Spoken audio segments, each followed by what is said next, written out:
नमस्कार, स्वागत है आपका। मैं हूं आपके साथ अहाना पुंज और इस वक्त की सबसे बड़ी खबर आपको बताएंगे। एनसीपी अध्यक्ष शरद पवार ने बड़ा ऐलान कर दिया है। पवार ने अपनी आत्मकथा के विमोचन पर कहा कि वे एनसीपी का अध्यक्ष पद छोड़ देंगे। 82 साल के मराठा क्षत्रप शरद पवार ने यह ऐलान ऐसे वक्त पर किया जब पिछले दिनों ही एनसीपी में फूट की खबरें भी सामने आई थी। खबर यह थी कि शरद पवार के भतीजे अजित पवार एनसीपी के कई विधायकों के साथ बीजेपी सरकार में शामिल हो सकते हैं। वहीं पर संजय राउत ने ट्वीट करके ये लिखा था कि एक समय था जब शिवसेना प्रमुख बाला साहेब ठाकरे ने भी गंदे आरोपों के कारण शिवसेना प्रमुख के पद से इस्तीफा दे दिया था। जन आक्रोश के चलते बाला साहेब को वापस इस्तीफा लेना पड़ा। शरद पवार देश की राजनीति और सामाजिक सरोकार की सांस है। तमाम चीजें आज देखने को मिली हैं। आपको बता दें कि जब शरद पवार ने इस तरह का ऐलान किया तो टेलीविजन स्क्रीन पे आपके तस्वीरें हैं, कैसे वहां पर जो उनके समर्थन में कार्यकर्ता होते हैं, जो उनके समर्थन में लोग वहां पर खड़े हुए होते हैं, वो रो पड़ते हैं और उनको ऐसा ना करने के लिए कहते भी हैं। और उस दौरान बहुत भावुक माहौल हो जाता है। बता दें, उन्होंने कहा कि मैं अभी थोड़ा टाइम ऐसे ही रहना चाहता हूँ, लेकिन मैं पार्टी के लिए काम करता रहूंगा और मैं ऐसा चाहता हूँ कि अब पार्टी की जो कमान है वो कोई और संभाले। मैं अभी संन्यास लेना चाहता हूँ। आपको जानकारी दे दें कि 82 साल की उम्र में इतना बड़ा ऐलान उन्होंने किया है।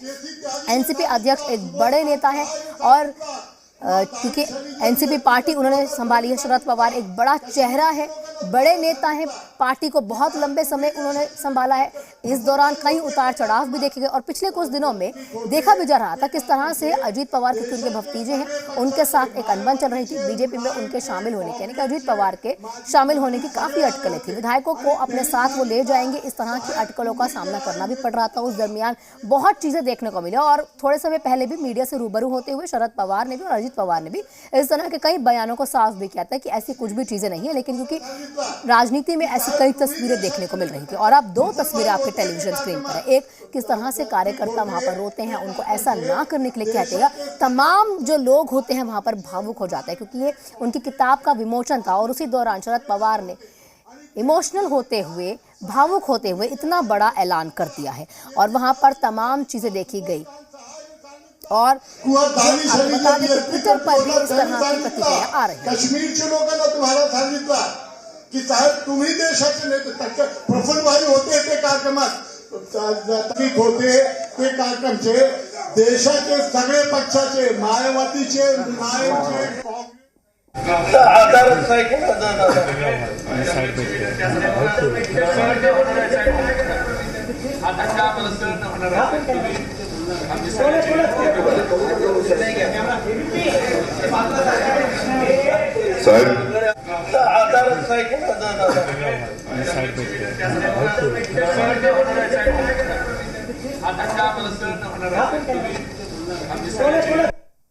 तुम्ही तुमचं ते वय आणि अमुक तमुक सांगता ते आम्हाला काय मंजूर नाही। या वयामध्ये तुम्ही आमच्या कुणाहीपेक्षा दसपट काम करता आणि आज तुम्हाला या पक्षाला, राज्याला आणि देशाला सुद्धा तुमच्या नेतृत्वाची गरज आहे आणि अशा वेळेला तुम्ही हा असा निर्णय घेणं हे आम्हालाच काय देशातल्या कुणाही व्यक्तीला जे आहे हे मान्य होणार नाही। म्हणून आम्ही आपल्या सगळ्यांच्या वतीनं आपल्याला विनंती करतो की आपण आपला हा राजीनामा जो आहे हा ताबडतोब मागे घ्यावा आणि ही सगळी जे आहेत आयुष्यभर तुम्ही म्हणा त्याप्रमाणे आम्ही वागलेलो आहोत, तुमच्याबरोबर चाललेलो आहोत, सुखात दुःखात तुम्ही आमच्याबरोबर राहिलेला आहात। अशा वेळेला आम्ही कसं काय तुम्हाला बाजूला बसून देऊ शकतो आणि आम्ही आपलं काही करा वगैरे असं आणि कमिटी वगैरे काय आम्हाला काय हे मंजूर नाही।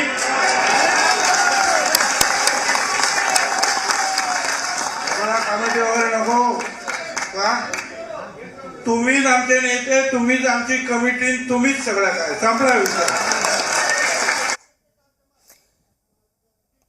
शरद पवार जी हमें लगते थे कि आखिरी सांस तक वो सामाजिक और राजकीय जीवन में रहेंगे और हमेशा एक विचारधारा के साथ लड़ते रहेंगे, ऐसा ही हमें लगता था। लेकिन आज उन्हें किस वजह से इस्तीफा दिया ये बताना मुश्किल है। लेकिन इसमें एमवीए को कोई फर्क नहीं पड़ेगा। जो भी राष्ट्रवादी के जो उनके पार्टी के अंतर्गत जो भी डिसाइड होगा उसके अंतर्गत जो भी अध्यक्ष बनेंगे वो एमवीए के साथ रहेंगे। ताई, काल प्रकाश आंबेडकर बोलताना म्हणले की येणाऱ्या 15 दिवसामध्ये 2 राज्यात खूप मोठे बॉम्बस्फोट होणार आहेत राजकीय। नाही राज्यात नाही, दिल्लीला आणि एक दिल्लीत आणि एक राज्यात 2 होणार आहेत असं म्हणतात. आम बयान आप सुन रहे थे। कुछ बयान ऐसे भी थे जो मराठी में थे, लेकिन आपको बता दें वो इस तरह से बोल रहे थे कि हमें आपका इस्तीफा मंजूर नहीं है, हमारे लिए आप ही पार्टी है, दुख सुख जैसा भी समय आया आपने हमारे लिए सब कुछ किया है, लेकिन हम आपका ये इस्तीफा स्वीकार नहीं करेंगे। वहीं पर आपको बता दें कि इस दौरान बहुत से लोग बहुत भावुक हो जाते हैं, रो भी पड़ते हैं और उनके ऊपर ये प्रेशर भी बनाते हैं शरद पवार के ऊपर कि वो इस्तीफा ना दे, हम उनके नेतृत्व में ही काम करना चाहते हैं।